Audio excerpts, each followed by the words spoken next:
अल्लाह सामने सीधा सीधा आके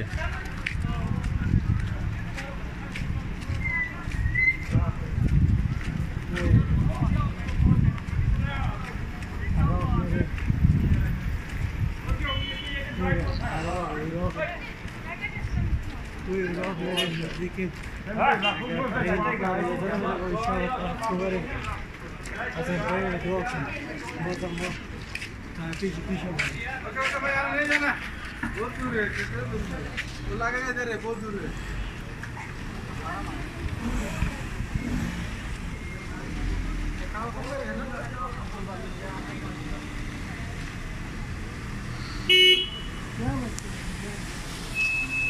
साला पर उसको भी नहीं करता ना। इधर बहुत टाइम लगेगा। इधर एक घूम जाओ, बाद में दूसरा गाड़ी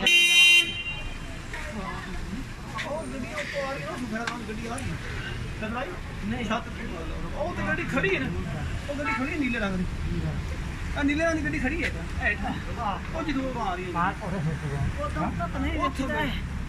वो सावे तो खड़ी है ना ये पूरा है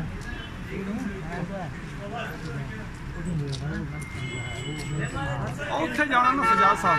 हाँ जी हालांकि एक बंदा उत्थे नहीं गया, उत्थे बंदा जिहड़ा जावे ना उत्थे ऊपर उठेगा 4 घंटा, कम से कम 4 घंटा लगेगा ऊपर जाना है।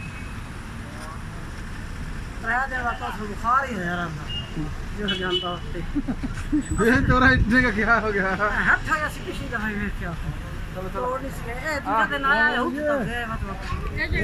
दूसरा गाड़ी में अभी